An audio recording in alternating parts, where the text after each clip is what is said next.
What?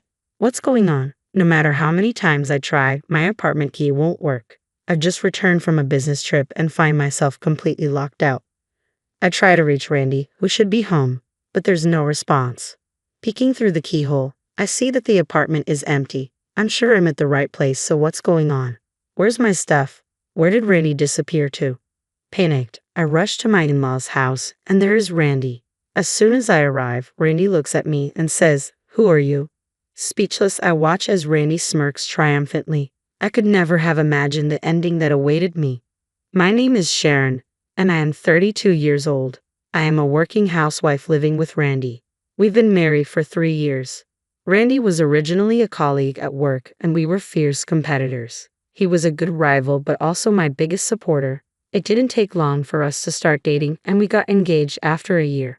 But there was one thing that worried me about getting married. It was something Randy said as we were about to register our marriage. "Sharon, I'm thinking of quitting my job after we get married." "What? Quitting your job? Why would you do that?" I asked, stunned. "Actually, I've been thinking about this for a while. I want to use my experience to start my own company." "Your own company?"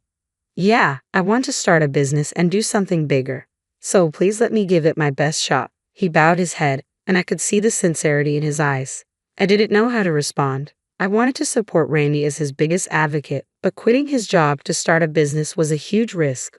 We were married now, and I hoped to have kids someday. Was it really necessary to sacrifice our stable life for this dream? I couldn't voice my concerns to Randy. In the end, he quit his job as soon as we got married and used all our savings to start a staffing agency. People often said, "Wow, Randy is amazing. Aren't you proud your husband is a CEO?" But I didn't feel that way at all. My female colleagues, especially my good friend Marilyn, seemed to understand my unease. "Starting a business right after getting married is too risky," Marilyn often said, echoing my thoughts. "I agree with you, Marilyn." I wanted to say no, but I couldn't. "Be careful, Sharon. Randy tends to push things through based on his mood." "I know. I've seen him make mistakes at work because of that." "You'll have to keep an eye on him, Sharon." "I will. I'll listen to him regularly and do what I can. But the truth is, I've only ever done my current job, so the world of entrepreneurship is completely unknown to me." "Why did Randy suddenly want to start a business, and why a staffing agency?" I asked, but Randy never gave me a clear answer. Though Randy had started his own company, it seemed he hadn't thought things through. He hired several employees right off the bat, but with little work coming in, the labor costs were skyrocketing. In today's world, there are countless staffing agencies online, so offering face-to-face staffing services was, to put it bluntly, reckless. Randy used to be competent at his job, but ever since he quit, his ideas seemed to be running dry. Sure enough, the company ran out of funds in no time, and employees started quitting. Finally, unable to pay salaries, Randy approached me. "Sharon, can you lend me $20,000? "What, $20,000? Do you even realize how much money that is?" "I do, but what choice do I have? I have to pay the employees." "That may be true, but that's not my problem." "You are my wife, and you are saying it's not your problem. You married me, committing to a lifetime together, right?" "Right, so you should help me out when I'm in trouble." Randy spoke as if he had done nothing wrong. I couldn't find the words to respond to his cold, disdainful gaze. For the next few days, Randy kept demanding the $20,000, adding insults like, "This happened because you didn't support me as a wife. It's all your fault. You need to cover the financial shortfall." I was berated daily and even faced some physical aggression. As days went by, I started to believe that maybe it was my fault. A year into our marriage, Randy's company teetered on the edge of bankruptcy. By then, my savings had significantly dwindled, mostly drained by efforts to keep Randy's company afloat. Despite the dire situation, Randy refused to consider shutting down the business. Instead, he sought help from his parents, my father-in-law, an average office worker, and my mother-in-law, a homemaker, had little to spare, but they couldn't turn away their desperate son. Ultimately, they mortgaged their house to lend him the money. Learning of this, even I was taken aback. How far would any parent go for their child? If Randy's company failed, they'd lose their home. Unfortunately, my fears materialized when Randy's company collapsed within just 6 months, leaving us drowning in debt. Following the fallout, Randy seemed to lose all drive to work. He spent his days idling around the house. Unable to tolerate it any longer, I confronted him multiple times. Randy, look, we're not exactly swimming in cash either. I've exhausted my savings. Can you please start looking for a job? What? How can you be so heartless? I'm devastated after losing my company. This is not the time for that. We owe money to your parents. They'll be fine. Their house is collateral. Do you even understand what that means? If things continue like this, they'll lose their house. It doesn't matter to us. My parents are old. They might as well be useful for once. I can't believe this. I never thought you'd be this kind of person.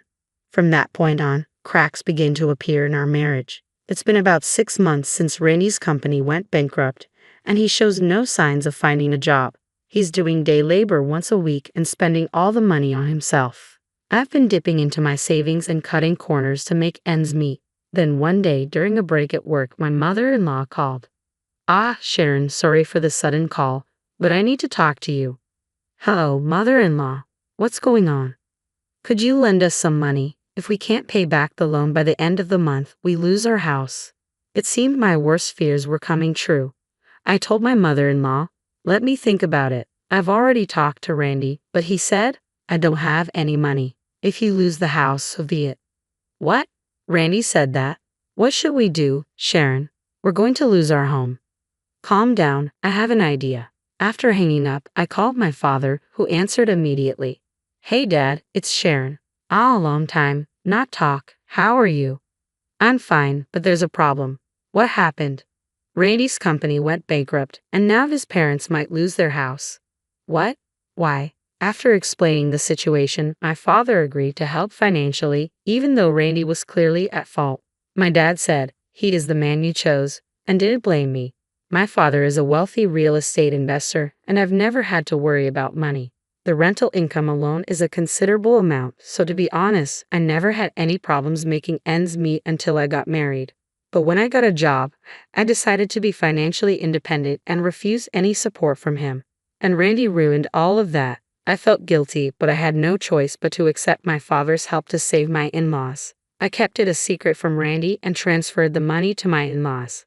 Why didn't I tell Randy? I've only told him that my dad is a real estate agent. If he found out about my father's wealth, I feared he'd change his attitude and start demanding money. If that happened, it would be the end of us. If we are going to continue living together, I don't want to grow to resent Randy. That's why I have to keep my father's wealth a secret from him. To avoid hurting my beloved parents and in-laws, I chose to continue my relationship with Randy. When I told my mother-in-law about my father's financial help, she said, Are you sure? You and your father saved us. It's fine. I'd rather avoid any unnecessary drama. All right, if you say so, we'll pay back the money, even if it takes time. Don't worry, I'll help with that too. Thank you, Sharon. You've been a lifesaver. I could hear the tremor in my mother-in-law's voice over the phone. I was glad that I could help her. Knowing that she had been pushed into such a corner, I felt a sense of relief in being able to assist. But Randy's behavior was deteriorating. He was increasingly absent from home, and when I asked where he was, he'd retort with, None of your business, yet he still demanded money for groceries. Then, I had to embark on a business trip for 3 days. I was worried but also relieved. 3 days without seeing Randy's face. I had married him out of love, but now his presence was a burden. 3 days later, I returned from my trip. From the airport, I headed home with a gloomy feeling. I should have been eager to get home, but the thought of seeing Randy again filled me with dread. When I tried to unlock the door, something felt off. What's going on? No matter how many times I tried, the key wouldn't work. Randy wasn't responding to my calls. It seemed like I was locked out. What should I do if Randy is not home? I can't get in. And it wasn't just that. Peering through the peephole, I saw that the apartment was empty. The house shouldn't be wrong, but why? Where's my stuff? Where did Randy go? Panicked, I forgot to call the management company and called my parents instead, but they didn't answer. So, I decided to go to my in-laws' house where I could also give them the souvenir I'd bought. When I arrived, Randy was there. Randy, what are you doing here? My mother-in-law spoke first. He showed up out of the blue, asking to stay for a few days. What, Randy? What's going on? I couldn't get into our apartment. Randy chuckled and looked down at me. Who are you? I was at a loss for words, but Randy wore a smug grin on his face. Still, I mustered the courage to speak. What are you talking about, Randy? What about the house keys? Isn't it obvious? I've already moved out of that house. What? Oh, and by the way, we're already divorced, so we are nothing to each other now. I've got a new girlfriend, so you should just go. A new girlfriend? Caught off guard, my mind went blank as Randy shoved his phone screen in my face. There he was hugging the young woman, both of them smiling happily. In that moment, everything felt meaningless, and I lost the will to think. Fine, whatever. This marriage was over a long time ago. I slumped to the floor, and Randy looked down at me, grinning. Then, with a loud smack, Randy fell to the ground. His mother-in-law had slapped him. What? Mother, what are you doing? What have you done, young man? What do you mean, what have I done?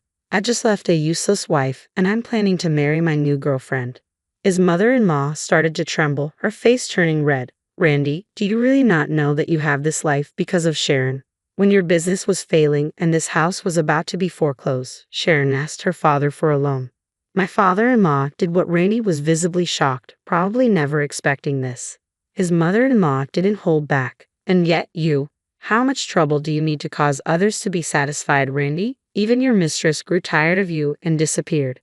Serves you right, this is the fate of a man who lived only for himself. After the divorce, I moved back in with my parents. They're worried about me, fresh out of a failed marriage, but truth be told, I have no regrets. I have a job and a loving family who stand by my side. That alone makes me feel truly blessed. From now on, I want to live my life to the fullest for the people who truly care about me.